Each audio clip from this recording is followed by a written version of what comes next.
Moin Leute, wie versprochen werden wir ein Video drehen zum Thema Gepäckträger. Material liegt schon hier. Ich fange gleich an zu schneiden und dann lasse ich die Kamera mal ein bisschen mitlaufen. Bis gleich. Ich habe leider keine Metallkappsäge. Zumindest noch nicht. Deswegen schneide ich das Ganze erstmal mit einer Flex, das geht auch.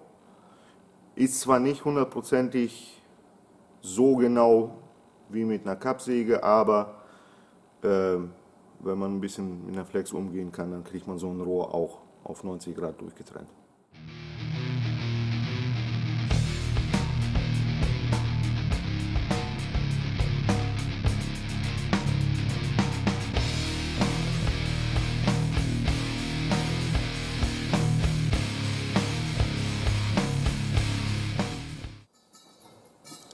Na, was sagt ihr? Das sieht doch schon mal nach einem großen Dachgepäckträger aus. Was ist jetzt der Unterrahmen, Alex? Ja, das ist der Unterrahmen vom Gepäckträger. Ich werde die Rohre gleich eben entgraten und schon mal das Ganze verheften. Und dann geht es weiter. Ich habe jetzt den unteren Teil verheftet. Kann man das sehen hier? Jetzt wird das Ganze eben ausgerichtet, sprich die Diagonale gemessen, damit ich genau auf 90 Grad Winkel komme. Und dann wird das erstmal verschweißt.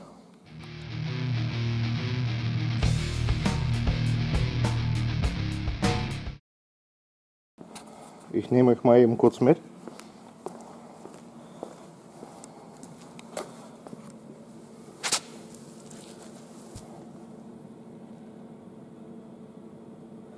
So wird das verschweißt. Anschließend schleife ich die Nähte noch ab. Ich habe die Rohre mit den Fittichen quasi durchgeschweißt. Deswegen auch ein bisschen mehr Stromstärke.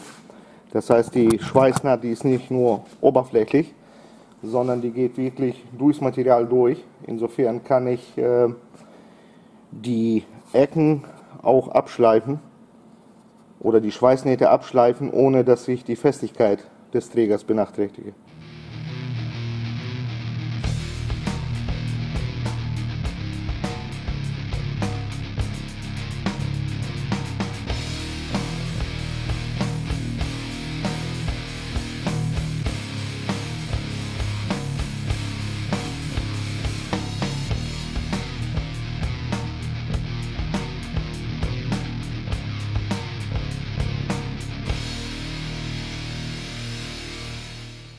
Nachdem ich die Rohre verschweißt habe, werden die jetzt abgeschliffen. Die Schweißnaht, die ist weg. Auch schon fertig.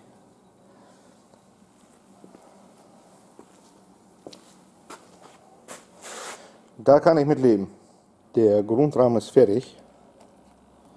Ist alles verschweißt, abgeschliffen.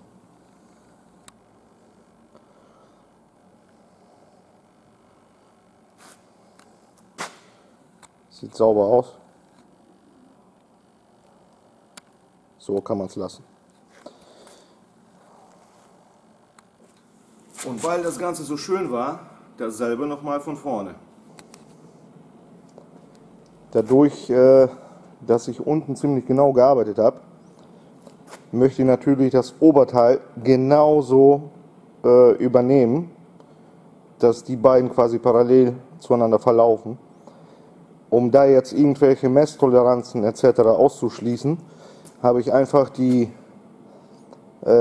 Ecken, die beiden schon mal angeheftet, damit ich noch ein bisschen Spielraum habe, und dann mit Schraubzwingen mit dem Unterteil verspannt. Somit kann ich das verschweißen und habe natürlich ja, dementsprechend zwei absolut gleiche Bauteile. Ja, das hat funktioniert, wie man sieht. Ich habe jetzt das Ganze verheftet. Das passt, würde ich sagen. Unten kommt Alu-Riffelblech. Wird großflächig verlegt. Alleine wegen Hagelschutz und Wettereinflüsse und so weiter. Das heißt, wenn die Sonne scheint, habe ich eine Zwischenschicht, also eine Luftschicht zwischen dem Gepäckträger und dem eigentlichen Fahrerhaus. Dadurch wird sich das Ganze nicht so aufheizen. Das ist, glaube ich, sehr vorteilhaft. Wir werden berichten. Ja, wie man sieht, das zweite Gestell ist auch fertig.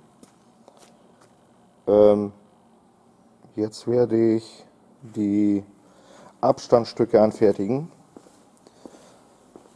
Das Schwierige bei Rundrohr ist, ich zeige das mal eben. Wenn ich das jetzt so verschweißen würde, dann habe ich hier unwahrscheinlich dicke und nicht schöne Schweißnaht. Die Auflagefläche, das sieht man auch hier, das ist weniger wie nichts. Deswegen muss man oder sollte man hingehen und solche Aussparungen in das Rohr machen. So, da sieht man das besser. Es liegt komplett auf und ich kann eine schöne Naht drum zuziehen. So, und das mache ich jetzt 6 Mal und dann geht's weiter. Ich habe euch ja versprochen, dass ich bei diesem Video ein paar Schritte genauer zeigen werde. Und für die, die es interessiert, wie man Rundrohre verschweißt, zeige ich mal eben, wie ich das mache. Und zwar, ich habe keine speziellen Maschinen für sowas. Insofern nutze ich normalen Winkelschleifer. Vorher aber mache ich eben eine Markierung oder eine 4 Markierung auf dem Rohr, jeweils 90 Grad voneinander. Das machen wir jetzt eben.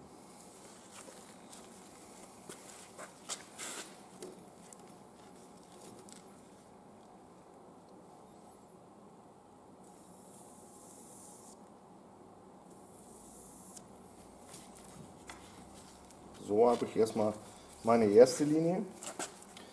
Dann gehe ich auf die gegenüberliegende Seite. Da kommt es auf 1 Grad kommt dann nicht drauf an.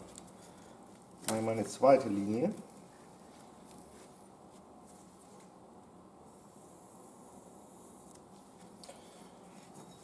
So, zeige ich das mal eben. Sieht man das? Wahrscheinlich nicht, ne? Doch, da. So, da ist die zweite. Jetzt dasselbe nochmal. Gegenüberliegend.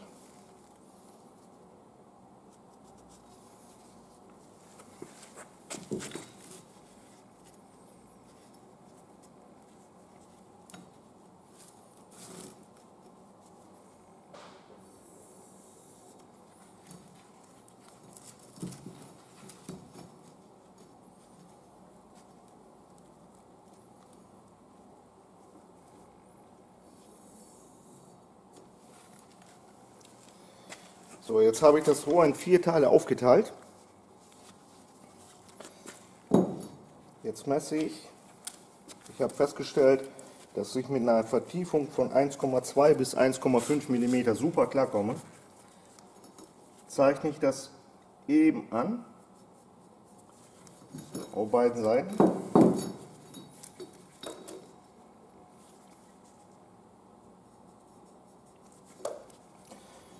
Jetzt 180 Grad, genau das gleiche.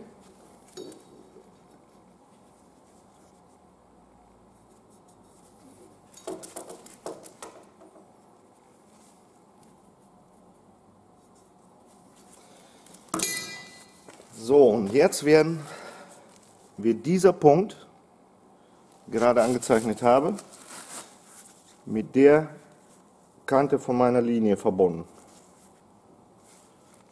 Diese Keile, die werden ausgetrennt und dann habe ich schon mal eine Vertiefung im Rohr. Dadurch, dass ich die Linien durchgezogen habe, liegen meine Vertiefungen natürlich genau gegenüber, was ich auch erreichen möchte.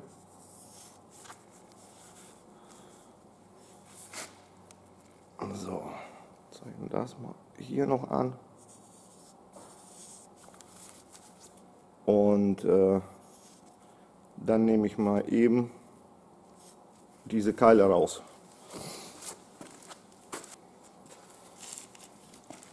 Ich habe das Rohr vorher auch nicht entgratet. Hintergrund ist folgende. Dadurch, dass ich jetzt sowieso hier die Keile rausnehme, entfällt diese Kante fast komplett. Und wenn ich das rausgeflext habe, dann kann ich im Nachhinein noch das eben sauber machen, entgraten und so weiter. Aber wir schauen uns das gemeinsam an.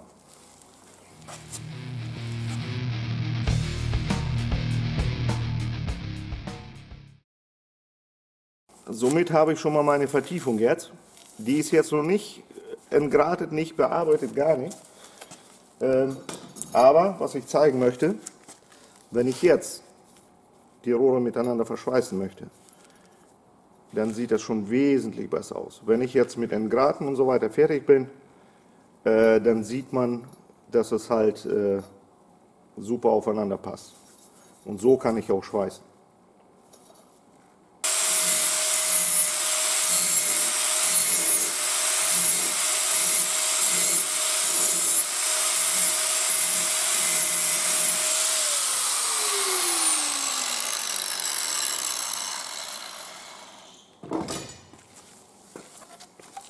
So, nochmal. Wie man sieht, das passt. Sieht gut aus, wackelt nicht, so wie das nachher miteinander verschweißt.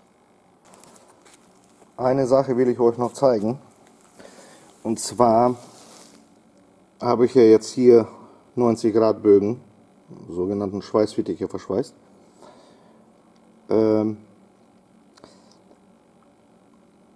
ich jetzt irgendwo meine Zwischenträger bzw. die Rohre, die ich vorher angefertigt habe, reinsetzen möchte, muss ich natürlich genaues Maß haben. Jetzt ist das Problem bei diesen Rundbögen, dass ich meinen Zollstock da anlegen kann. Ich habe nirgendwo eine genaue Auflagefläche, damit ich genaues Maß nehmen kann. Ich löse das Problem immer so: Ich nehme einfach einen Winkel, lege das an das Rohr an, dass es vernünftig anliegt. Man kann es auch mit einer Schraubzwinge fixieren. Und so kann ich genau messen. Das ist so eine kleine Hilfe. Das mache ich dann auf der anderen Seite genauso und somit habe ich ja, meinen Anschlag hier. Nur so als Tipp. So, jetzt werden die Rohre angeheftet. Ich gehe da immer folgendermaßen vor. Ich habe das jetzt angezeichnet, wo die Außenkante von dem Rohr liegen soll.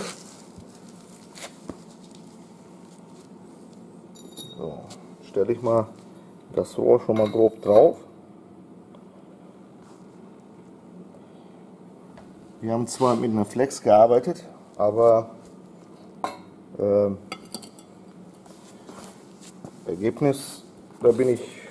dem Ergebnis bin ich voll zufrieden. Jetzt schaue ich eben, wo meine Abweichung ist. So, das heißt, wenn ich jetzt von mir aus gesehen auf der rechten Seite einen Schweißpunkt setzen würde und anschließend versuchen würde, das Rohr auf 90 Grad Winkel zu bringen, würde mir womöglich der Schweißpunkt abbrechen, reißen. Um dem vorzubeugen, setze ich einen Schweißpunkt erstmal hier also auf der linken Seite. Somit kann ich das Rohr im Nachhinein die paar Millimeter oder ja, ist noch nicht mal ein Millimeter bewegen, ohne dass mir der Schweißpunkt reißt. So fange ich an. Ich stelle mir meinen Winkel auf der Stirnseite hin, vorausgesetzt man hat einigermaßen glatten oder geraden Boden. So, jetzt sieht man, das liegt an. Jetzt setze ich erstmal links einen Schweißpunkt hin und anschließend wird das korrigiert.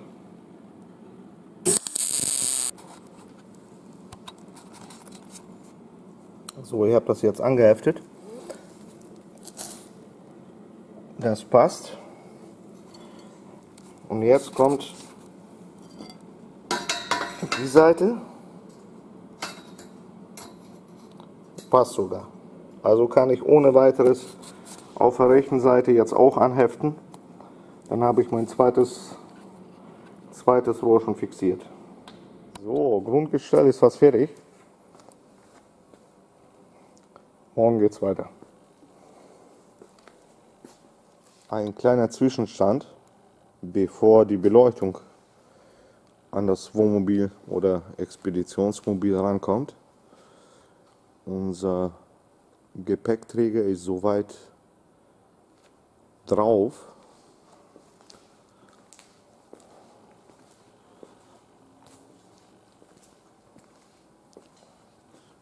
Muss noch oben verschweißt werden. Vieles ist noch angeheftet, aber wir arbeiten dran.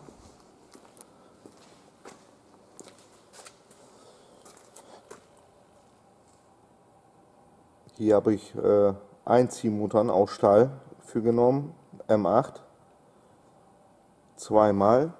Das hält Bombe. Oben ist schon alles abgestützt soweit. Jetzt fehlen nur noch ein paar Kleinigkeiten und dann geht das Ding zum Verzinken.